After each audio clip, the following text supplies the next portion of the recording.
It may not seem like it, but we've been planning for this far longer than I'd care to admit. Each time we woke up, we'd have long discussions about how to save as many of you as we can. Felt like everyone had an opinion on this or that. But the one thing we all agreed upon was that the people of Etheres wouldn't take the action to save themselves until it was far too late. Yeah, so again, gas prices have doubled since January. Skyrocketing prices, which is the cause of the inflation, is actually price gouging by corporations. Unemployment is still horrible. Corporations are committing union busting, which is a crime at the federal level, in greater and greater numbers and waves. Police brutality is still a major, major problem. Racist domestic terrorists are, again, still a major problem. The COVID-19 pandemic is still affecting the global population, and the United States still has 1/4 of all cases, while we do nothing and pretend that it's over with and done. So yeah, that's pretty friggin' accurate. That's why we're striving to make the moon a vibrant, magical place they'd hop at the chance to visit, rather than waiting for the flames of oblivion to get them off their tails and force them to accept our invitation. The residential quarters may not be up to the necessary standards just yet, but there are plenty of other places worth seeing. You've already had a look around the Curatorium, but wait until you see what's waiting for you at the east end of the borough. Follow me. Well, we get threads, we get food, we get housing. Alright, so we gotta go down. Yep.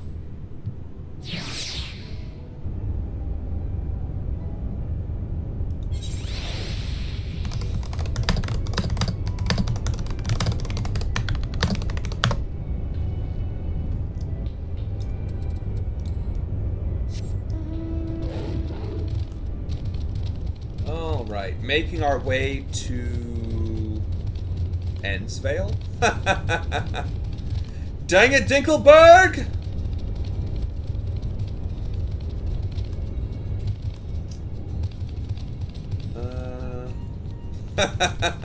One small step for man, one giant leap for bureaucrat. Good, you're here. Through this door is greatest Endsvale. It was named as such because it's the Vale to end all vales. The most beautiful forest you'll ever see.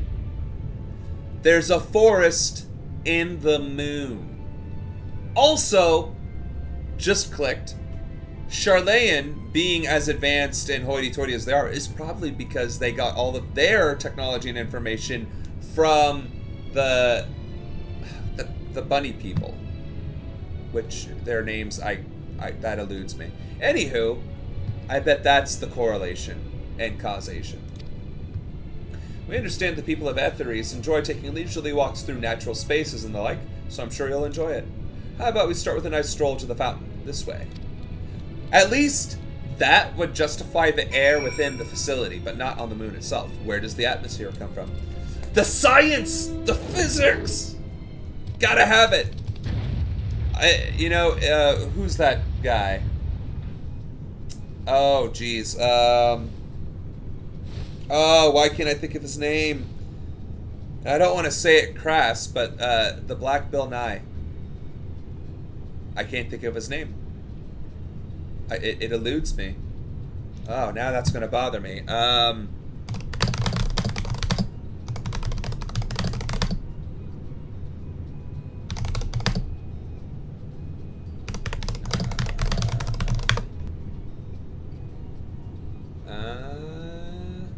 Neil deGrasse Tyson. Yeah. Brain no worky. Yeah. Since Neil deGrasse Tyson isn't on stream, I have to, ask the meaningful questions of why a fantasy realm couldn't possibly exist with the physics that we know. I mean, there's moss and algae on the moon, so actually, I guess atmosphere is an electromagnetic spectrum that does prevent solar radiation from getting into the certain point. It's not exactly the generation of oxygen or carbon emitting flora and fauna. It's just kind of like an electromagnetic shell that would allow the entrapment of the air. So, I guess with enough flora and fauna, maybe it'd be like a cave? I mean, if the underground produces enough oxygen, enough could seep above ground to be habitable, so long as there's an atmosphere preventing the vacuum. We'll allow that. NDT.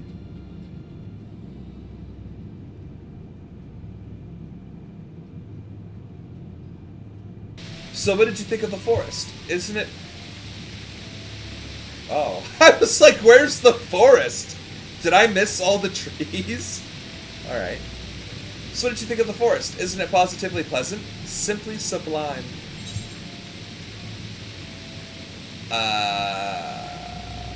Tis as ascendant as burying your face in a chocobo's plumage and taking a good long whiff.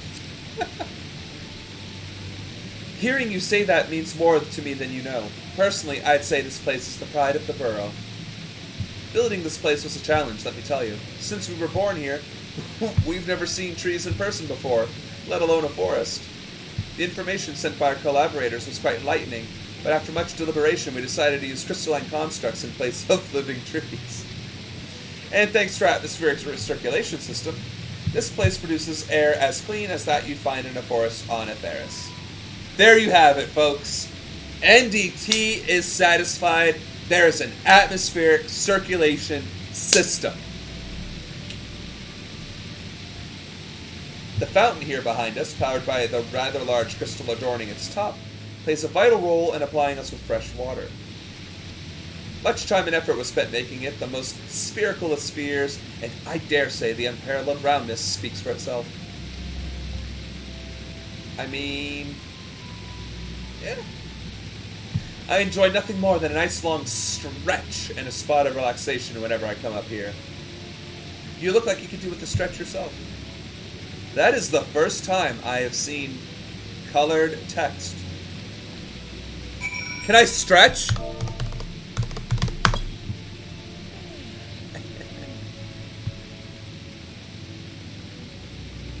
Nice. That's the spirit. I feel more relaxed simply watching you. A sight worth the many years spent building this place. If it's not too much to ask, it's always been a dream of mine to take a walk through this forest with someone from Atheris. Could we walk hands through the forest? Please?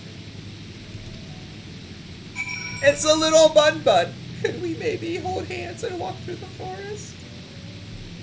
Yes. I will gladly walk through the forest with you. You will? Oh, be still my quivering whiskers.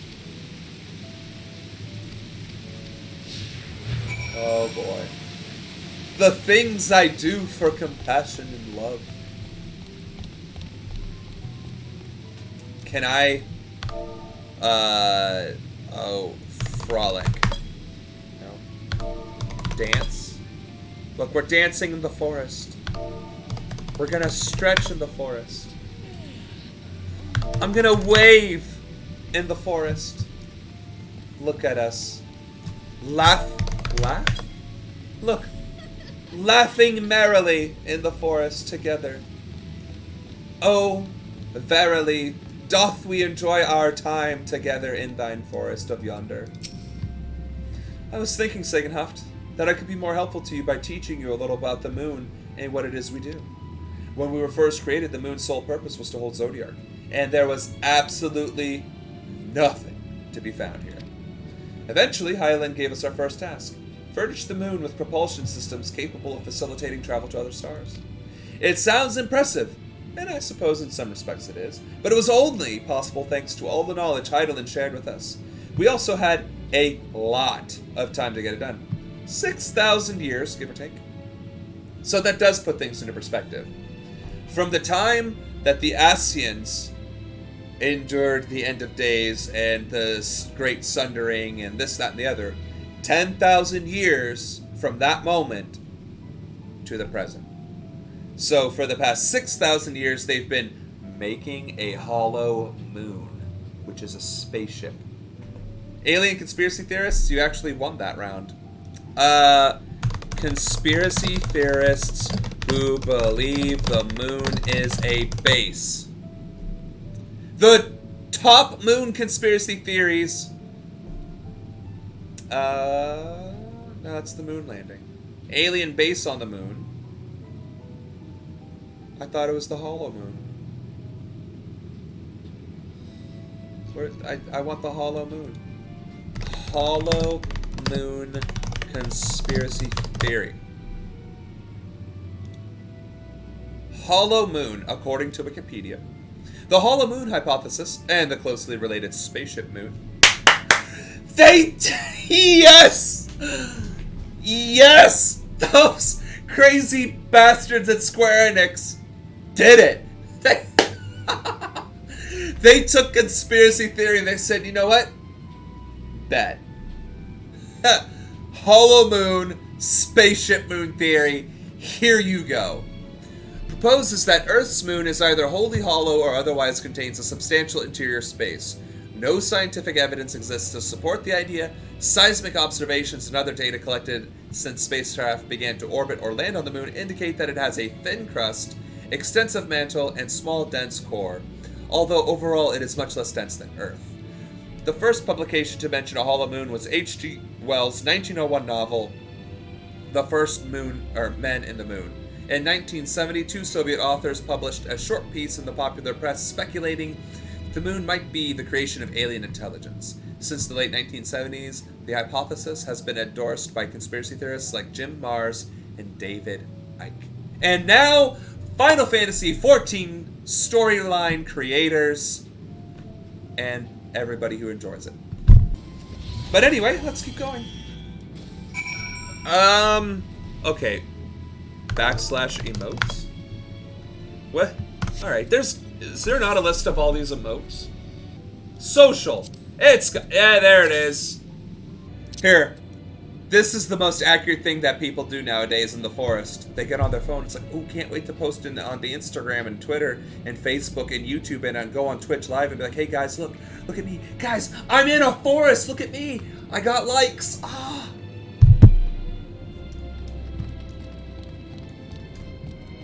I discovered a new location. This may come as a surprise, but we didn't begin building the habitable areas until after the propulsion systems were ready. Considering how long it took, I wish we'd started sooner. Who would have thought we'd need 4,000 years to make all this? Wow. It certainly wasn't work you dare rush either. We had to create infrastructure and capital supporting systems, some of which wouldn't be operational until hundreds of years later. And then there was that brief period where our productivity came to a screeching halt when that bizarre red satellite was sent up from Etheris. The Alligans mischief, I think. We thought maybe some new nefarious actor was colluding with Zodiac. All we could do was stand by and brace ourselves for the worst. I can't tell you how relieved we were when Heidelin informed us of its destruction. Oh yes, there was much joyous humming that day. What in the hell was that sound?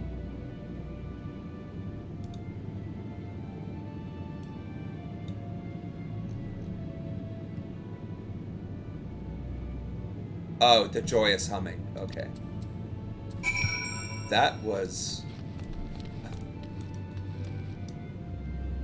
Oh, I missed a speaking spot. I'm sorry, my guy. Let's hear what you got.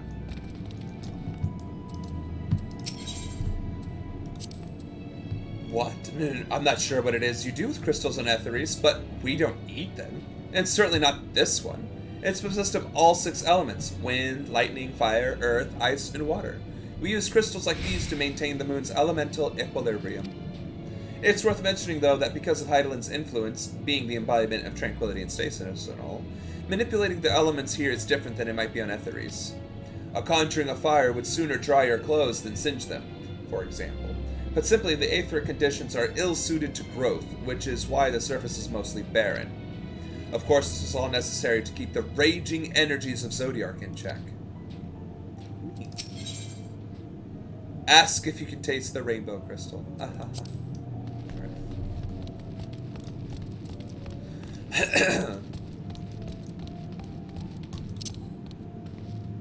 Eastern bow in the woods. Cheering in the woods.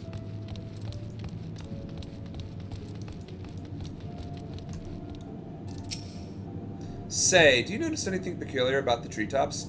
I mean, apart from the fact that they're massive crystals and not tree. I'll give you a hint. It's the golden rings emanating from the glowing spheres. Along with the device fixed near the ceiling, they fulfill a role similar to our sun, and do so better even.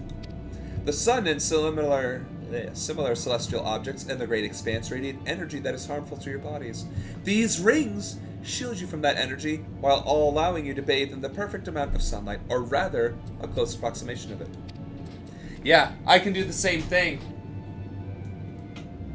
Hold on.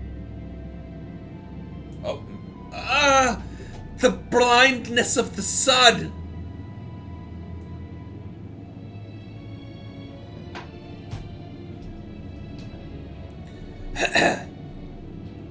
Pretty impressive, what did you say? Oh, and if you look closely, you'll see different types of trees have ever so slightly different curvature. Yes, indeed, this forest truly is the greatest. Well, that's neat. I mean, if I was going to level design crystalline structures, I would have not had gray bases that looked like eggs. Like, you could have made an extremely pretty, like, well, hell, I mean, you could have taken, like, a feather quill shape and made some of the crystals look like that, for instance. Or, you know, they could have been more obelisk like that. You could have made them look like this. And I actually have a crystal somewhere.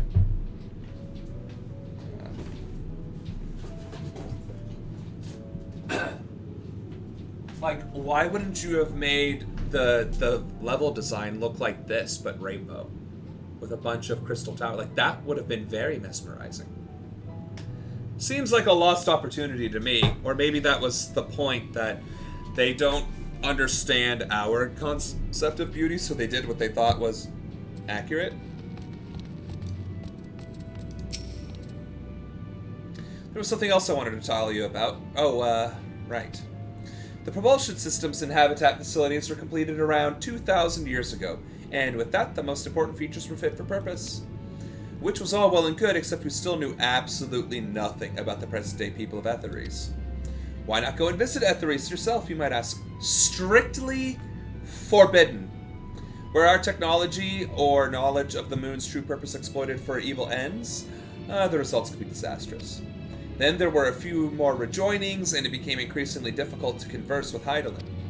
Fearful we might lose the ability to communicate with her altogether, we beseeched her to find people in Etheres we could trust to help. We were quite fortunate everything worked out as it did. And then you met the Charlatans, who are bastards. But makes sense.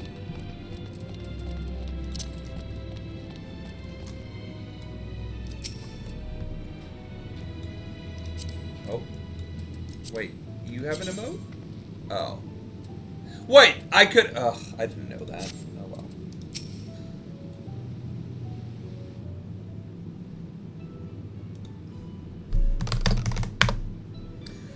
With the exception of routine inspections and maintenance, we remained asleep and waited, hopeful Heidelin would find someone who would help us. Eventually she did, and though her power was waning, we were able to speak to them directly for a short while. We shared with them everything we could, including our knowledge of the heavens and a means to travel here to the moon. They certainly didn't waste any time with what we taught them. No more than a few years after that, our collaborators found a means to convey messages and supplies to us from down below. With all the letters, books, and other resources they sent, we learned enough to start making more meaningful changes to the moon. And now you're here, hopefully enjoying yourself as much as I am. I knew you would like Greatest Endsvale, I knew it. Thank you again for coming here, by the way. I know it was just a walk through the forest, but it means a lot to me.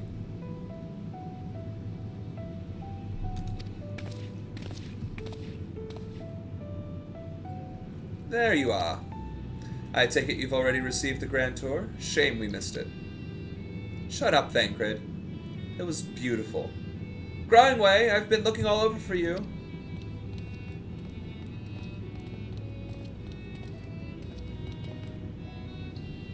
Oh, is this about the teleporter to the residential area? No, never mind that. We have more pressing matters at hand. I will be calling an emergency meeting shortly, and your attendance is required. Really? I can't imagine why you'd need me there, but if you insist. Said everyone ever for every meeting ever. We won't be away long, so you are all more than welcome to continue looking about the borough. Now, come along, Growing Way.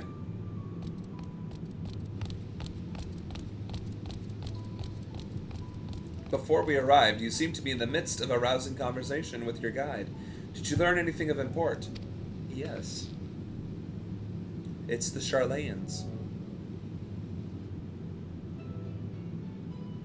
They spent 12,000 years preparing for them? What? Where do you get 12,000? Alright, well, whatever. From the end times to now, it's been 12,000 years, aka the dawn of civilization. With the appointed hour fast approaching, I can certainly understand their restlessness, but still. It remains to be seen if the people can be persuaded to evacuate when there are yet no signs of the final days. What's more, the technology of this place defies imagination. I doubt there are many who would readily come to terms with living in such surroundings. Whoever these collaborators are, unless they are possessed of the world's most charming personalities, or a means to forcibly evacuate people, they will meet with a great deal of resistance. And the Charlayans are neither. One, they're bastards, and two, no peace, or no violence. So, indeed, even if faced with annihilation, the decision to forsake all one knows cannot be made lightly. Sure it can. Death? No death. Forgive me, friends, but I must beg your leave. There is another matter which yet begs for mine attention. Of course, we can accompany you if you like. Nay, that will not be necessary, if you will excuse me.